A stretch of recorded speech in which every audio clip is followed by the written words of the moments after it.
Pour ne rien manquer, abonnez-vous maintenant. 10h, 10h30, Sud Radio Média.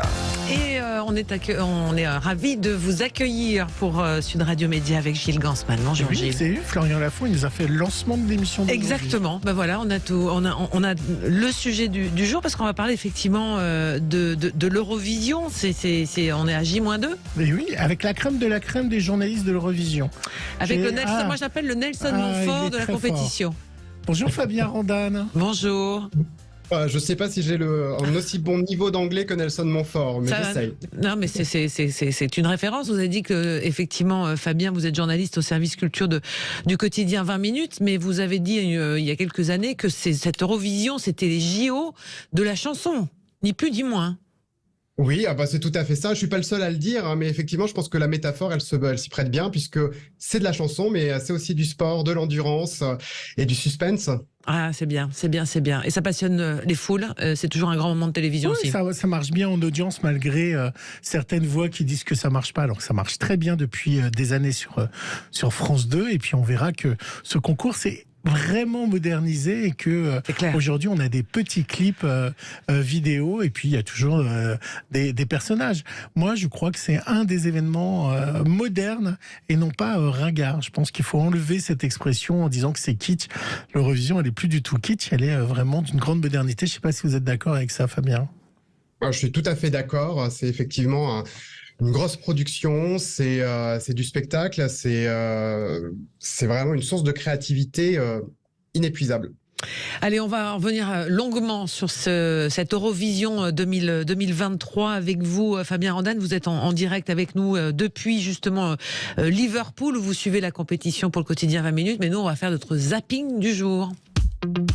Sud Radio Média, l'instant zapping. L'Eurovision, c'est la fête de l'Europe. Alors, je ne sais pas s'il y a des drapeaux européens à Liverpool, mais en France, le débat est vif. Petit florilège de drapeaux et d'escarmouches par quotidien. Drapeau palestinien, le drapeau de l'ONU, le drapeau normand, le drapeau ukrainien, le drapeau breton, au drapeau français, le drapeau basque, qu'un drapeau LGBT. Si on en met un, eh bien, il faut tous les mettre. Mais celui qui fait bien polémique, c'est donc le drapeau européen. Dans l'hémicycle, les oppositions au projet n'avaient qu'un seul mot à la bouche. On aurait pu parler de l'abrogation de la retraite à 64 ans. Mais non, nous allons parler drapeau. Quelle idée!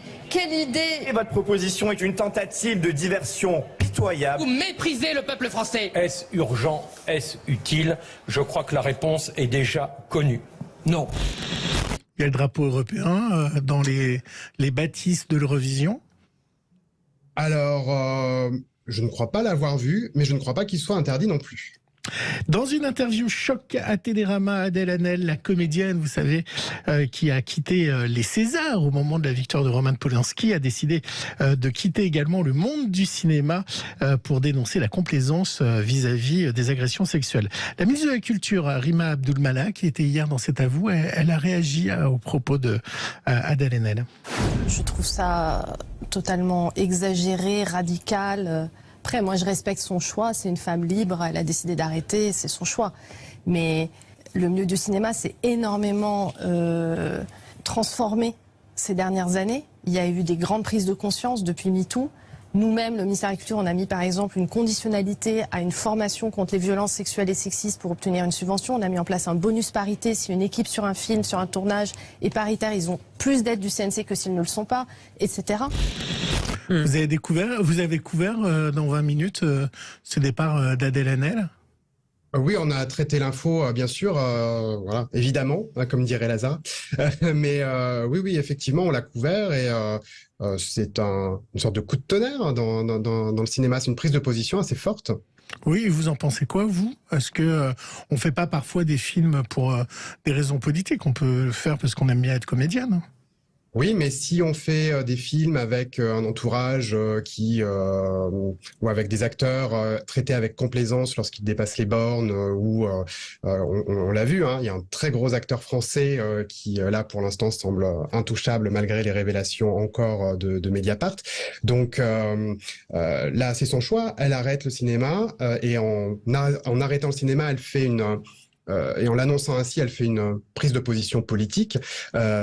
Et justement, ça fait parler. Donc là, on est en train d'en parler. La ministre en parle. Donc peut-être que ça peut contribuer à faire changer les choses et puis peut-être qu'elle reviendra au cinéma. Ouais. Certains attendent la chute à CNews. Ben, c'est arrivé hier. Hein.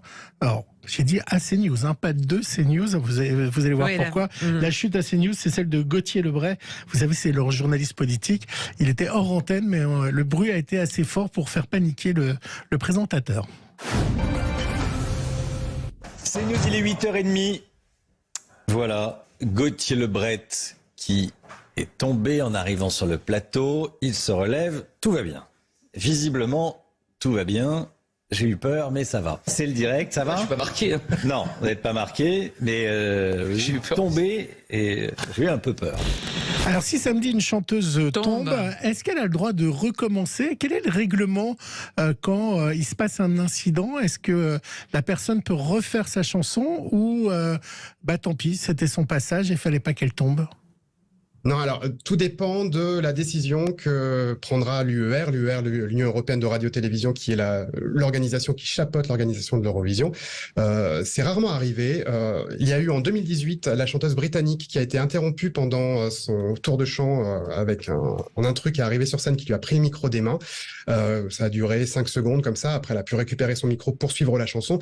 Il lui a été proposé de rechanter et elle a refusé en disant qu'elle était satisfaite de sa prestation ainsi.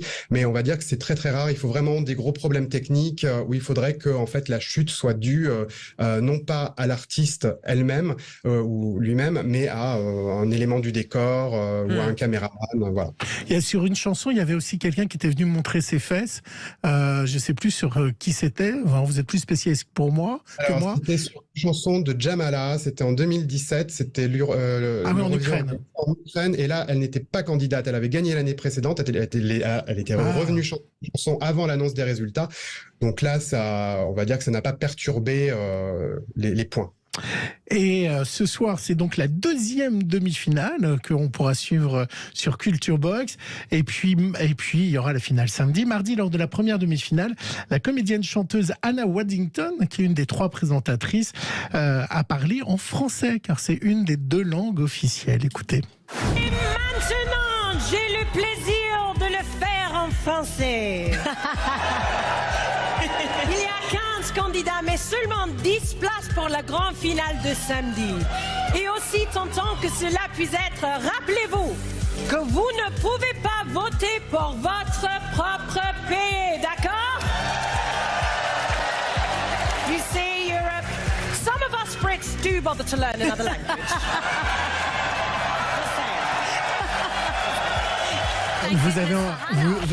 Vous avez entendu la petite pique de la fin? Vous savez ce qu'elle a dit en anglais? Elle a dit non sans humour. Elle a dit vous voyez l'Europe, il y a quand même des British qui apprennent d'autres langues que l'anglais. Donc c'est l'humour anglais. On est d'accord que le français avec l'anglais, ce sont les 2 langues officielles. Mais on parle un peu en français au début, puis après on parle plus jamais français. Oui, voilà. Maintenant, on va dire que la présence, en tout cas dans la présentation du français, est toujours un moment plutôt symbolique. C'est toujours un moment qui, moi, m'agace personnellement un petit peu parce que les animateurs ou animatrices en font toujours des caisses autour. C'est comme si c'était un événement que la personne se mette subitement à parler en français. Voilà. Bon, ça devrait être plus fluide, on va dire. Mais effectivement, autant les chansons francophones reviennent dans le concours ces dernières années, autant la langue française dans la présentation, c'est pas encore ça. Petite question de Total. Alors moi, je suis pas du tout une experte, mais par exemple, le français est une des langues officielles pour les Jeux Olympiques, hein, quel que soit l'endroit où ça se situe. Quelle est l'origine de l'utilisation du français au concours de l'Eurovision? C'est un Suisse francophone qui a contribué à créer l'Eurovision et la France, le Luxembourg, parmi les pays fondateurs. Voilà, donc il y avait cette obligation. Voilà, cette obligation. Et oui, ils étaient 5 au début. C'était très court, l'Eurovision. C'était à Lucerne et c'est en Suisse. Hein.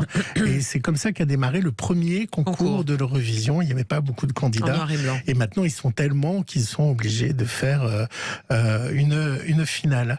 J'ai pas écrit mon lancement du son, mais je sais pas si on a vraiment le temps. On a le temps ou pas? Je regarde rapidement. Allez. Vous connaissez MB14? Vous savez, MB14, il a fait The Voice. Oui. Et puis il y a eu également un film dans lequel il a participé, il faisait du beatbox. Oui. Et bien en ce moment, il est en train de cartonné dans l'émission L'Angleterre, un incroyable talent, qui est le pendant anglais, qui est même l'origine même du programme avec les États-Unis, American Got Talent. Eh bien, il cartonne là-bas. Et écoutez un extrait de ce qu'il a fait.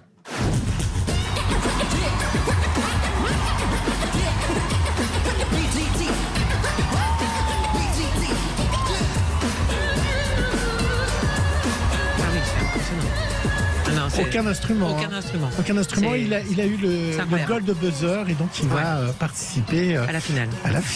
Peut-être un Français va gagner en Angleterre. Allez, on fait. Ce serait peut-être le deuxième. Le deuxième, absolument. Allez, on va retrouver Fabien Randan, le journaliste du service culture de nos confrères de 20 minutes. Il est depuis Liverpool où il suit donc la compétition de l'Eurovision. On va parler donc chansons européennes. Et les secrets de l'Eurovision. Et les secrets, les coulisses. Tout, vous allez tout savoir. Dans un instant sur Sud Radio, ne bougez pas. Et on se retrouve juste après la pause. À tout de suite. Sud Radio Média, l'invité du jour. Évidemment, toutes ces belles promesses que j'entends, ce n'est que du vent. Évidemment, car après le beau temps vient... Voilà, c'est Lazara, c'est le titre évidemment qui représentera la France pour l'Eurovision. On croise les doigts de pied. Moi j'y crois en fait. On y croit chaque année, hein, je veux pas vous dire, mais. Non, si, quand même. Je peux vous si on dire part perdant, c'est pas la peine. Oui, mais là, je n'ai pas l'esprit de. Ouais, mais là, moi j'y crois. Et vous, Fabien? Alors, on explique à nos auditeurs. On est avec Fabien Randan, qui est journaliste au service culture de 20 minutes. Vous êtes à Liverpool et vous suivez donc la compétition pour votre journal, mais vous allez tout nous raconter des coulisses parce que je pense que vous êtes le The Expert of the Competition. Il y a eu la première demi-finale, elles sont sur Culture Box ce soir avec Angoun accompagné d'André Manoukian pour les commentaires, et samedi soir ce sera donc sur France 2 avec Laurence Boccolini et Stéphane Bern aux commentaires. Ça va durer soir à 21h. Et 21h. Ça va durer 3-4 heures hein, au moins, Fabien.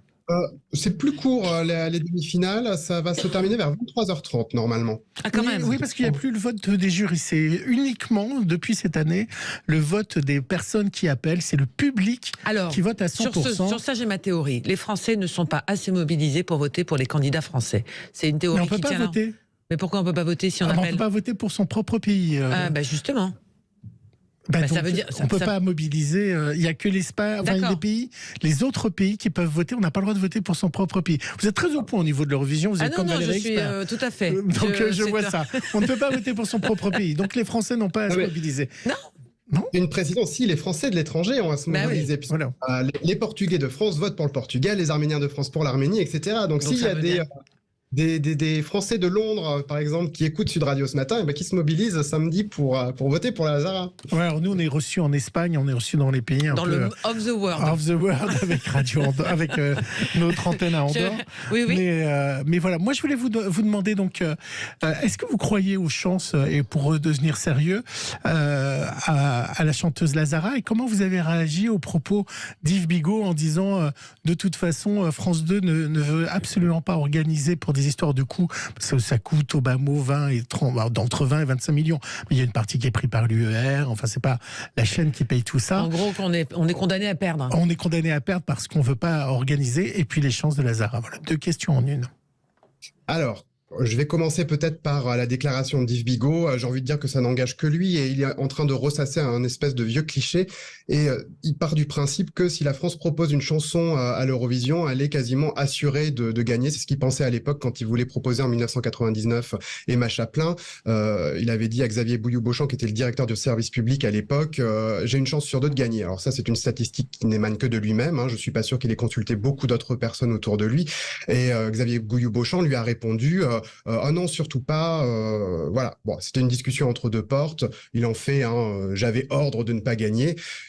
Le plus simple pour la France, pour ne pas gagner, ça serait de ne pas participer. Or, c'est l'un des plus gros contributeurs financiers du concours, ce qui lui vaut d'ailleurs sa place directement en finale. C'est pour ça que la France est qualifiée directement en finale avec l'Italie, l'Espagne, le Royaume-Uni et l'Allemagne sont les plus gros contributeurs. Donc voilà, ça c'est je trouve un cliché. Et ce qui est sûr, c'est que France Télévisions, Delphine Ernotte, Alexandra Redamiel, qui est la chef de délégation et la directrice des divertissements, elles veulent gagner l'Eurovision. Il y a vraiment une envie, on le sent depuis quelques années, il y a une envie de ramener le trophée de l'Eurovision en France depuis Marie-Myriam, 1977. Oui. Donc ça, c'est vraiment pour ne pas organiser. On va organiser, la France va organiser à Nice l'Eurovision Junior cet automne. Il y a toujours du budget, les collectivités locales participent et il est possible de faire des Eurovisions avec un budget limité. Et les chances de Lazara, selon vous? Les chances de Lazara, écoutez, moi ce que je vois, c'est que le niveau, il est assez élevé cette année. Le concours peut être assez ouvert.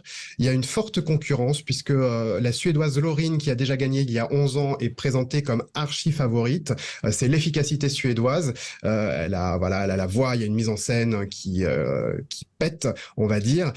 Donc, elle est vraiment très en avant. Moi, je vois aussi la Finlande et l'Espagne avec d'autres propositions très différentes. Et c'est vrai que pour Lazara, je me dis que pour la victoire, ça peut être un peu compliqué. Moi, on va écouter la candidate suédoise. On l'écoute.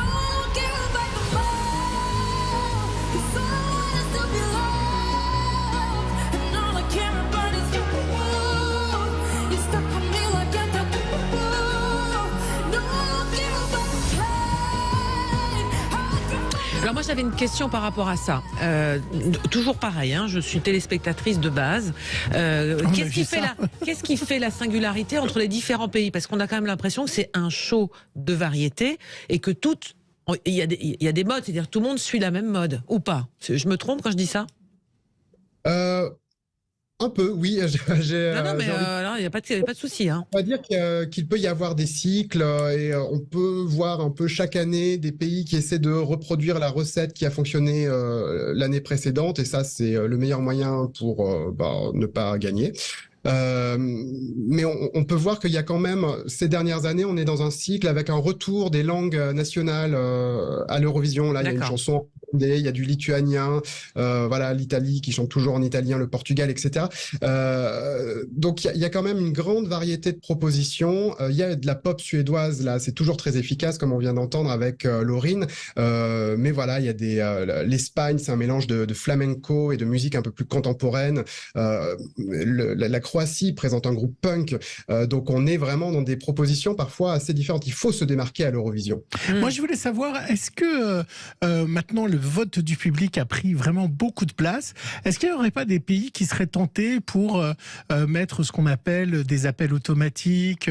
On a maintenant des robots qui peuvent appeler... ce que je dis. Comment? Non, mais allez-y, ouais, tout à fait, c'est une vraie question. Il y a des mais bien sûr, madame. Il y a des robots qui peuvent appeler. Est-ce que on serait pas tenté des pays pour tricher et faire augmenter les votes de cette façon-là? Il y a eu quelques bisbilles l'année dernière là-dessus, d'ailleurs, je crois. L'année dernière, la bisbille, elle concernait des jurys qui se seraient entendus entre eux, notamment lors des demi-finales, pour se donner des points, les plus hauts points. Et je pense que c'est ce qui explique que cette année, les demi-finales se font avec un vote 100% du public. D'accord. Ensuite, pour ce qui concerne les votes automatiques, les tricheries de ce côté-là, c'est pas impossible que des pays essayent, mais ça voudrait dire qu'il faudrait que ce soit massif, que la fraude ne soit pas détectée. Si elle l'était, l'UER sévirait. Et il faudrait également... il faut aussi prendre en compte le fait que cette année, il y a le vote reste du monde. C'est-à-dire que les pays qui ne participent pas à l'Eurovision, si vous êtes dans un pays qui ne participe pas à l'Eurovision, vous pouvez par Internet voter et envoyer vos votes. Et il y aura donc un classement reste du monde qui sera annoncé avec une distribution de 12 points, de 10 points, etc. Dernière question, pour l'artiste en lui-même, c'est un tremplin colossal? Pas forcément. Oui. Ça l'est de plus en plus. C'est 160 millions de téléspectateurs. C'est l'occasion, c'est la plus grande scène finalement du monde. On a vu avec le groupe italien Maneskin qui a gagné il y a 2 ans. Ils ont réussi à être numéro 1 dans plein de pays, dont la France avec leur dernier album, ce qui est quand même assez un album italien numéro 1 en France. Je pense que ça remonte à il y a assez longtemps. Oui. Donc ça ouvre à un nouveau public. C'est un tremplin, c'est une vitrine. J'avais juste une dernière question, oui, absolument. On a l'impression quand même qu'on ne voit pas trop l'Ukraine, puisque ça devait logiquement être à l'Ukraine. On sait que on a refusé que Volodymyr Zelensky intervienne, ou il interviendra pendant la finale? Alors là, pour l'instant, je n'en ai aucune idée puisque la répétition des finales, ça commencera demain après-midi. Ouais. Il y a quand même beaucoup de présence et de références à l'Ukraine. Là, lors des demi-finales et lors de la finale, il va y avoir beaucoup de références culturelles. Avec le drapeau ukrainien qui est d'ailleurs présent dans le logo de l'Eurovision, Absolument. donc c'est important. Merci beaucoup Fabien Randan. Alors bonne demi-finale, On bonne aurait pu rester finale. encore avec Fabien. Eh ben, on aurait pu rester, Bon, on a mais on Jean-Jacques. viendra, voilà. Et on va voir Jean-Jacques Bourdin dans un instant sur Sud Radio. Merci, bonne journée. Et demain, on aura Lazara au téléphone. Quelques minutes. Elle nous accorde ça sur Sud Radio. Absolument. Donc on se retrouve demain pour les médias et je vous souhaite un bon Eurovision, Fabien. Merci, bonne journée à vous et merci pour l'invitation. Merci à vous. Dans un instant, Jean-Jacques Bourdin sur Sud Radio. À tout de suite.